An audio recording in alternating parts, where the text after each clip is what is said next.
জয় জগন্নাথ, যা উচ্চারণে বাঙালির হৃদয় সর্বদা আবেগে কম্পিত হয়।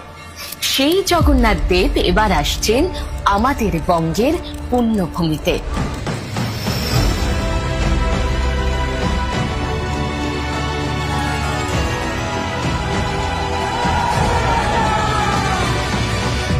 দীঘার দিগন্ত বিস্তৃত নীল জলরাশি, বালিয়ারি, ঝাউবনের সারির সঙ্গে যুক্ত হতে চলেছে কলিঙ্গ স্থাপত্যে গঠিত জগন্নাথ মন্দির।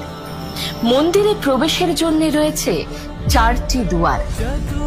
সমুদ্রের দিক থেকে এই মন্দিরের মূল ফটক দিয়ে ঢুকে সামনেই রয়েছে দীপস্তম্ভ, সেই সঙ্গে চোখে পড়বে অরুণ স্তম্ভ। অরুণ স্তম্ভের ঠিক বিপরীতেই সিংহদুয়ার। সিংহদুয়ারের পেছন দিকে রয়েছে ব্যাঘ্র দুয়ার। মন্দিরের দিকে মুখ করে দাঁড়ালে বাঁ দিকে হস্তি দুয়ার, ডান দিকে পড়বে অশ্বদুয়ার। দীঘার মন্দির দিয়ে প্রবেশ করেই দেখা মিলবে শ্রী শ্রী জগন্নাথ দেবের। মূল মন্দিরে রয়েছে 4টি ভাগ: গর্ভগৃহ, জগমোহন, নাটমণ্ডপ, ভোগমণ্ডপ। মন্দিরে প্রবেশের পর প্রথমেই দেখা যাবে ভোগমণ্ডপকে। ভোগমণ্ডপ থেকে ভেতরে প্রবেশ করলে রয়েছে নাটমণ্ডপ বা নাট মন্দির। নাট মন্দিরে রয়েছে পাথুরে কারুকার্য করা চোখ ধাঁধানো 16টি স্তম্ভ, যা এই নাট মন্দিরকে ধরে রেখেছে।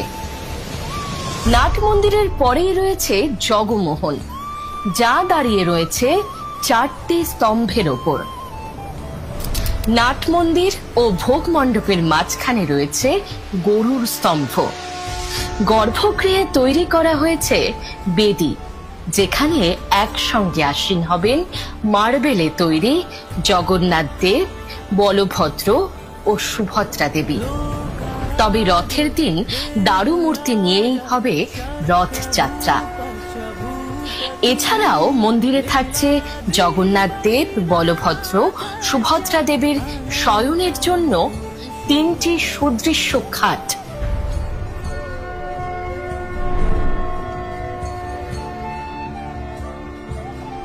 পুরো মন্দির জুড়ে রয়েছে অপূর্ব কারুকার্য, পৌরাণিক গাঁথার ছোঁয়া।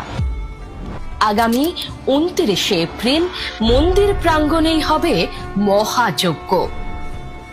এরপর 30শে এপ্রিল অক্ষয় তৃতীয়ার পুণ্য মুহূর্তে দ্বারোদ্ঘাটন হবে জগন্নাথ মন্দির।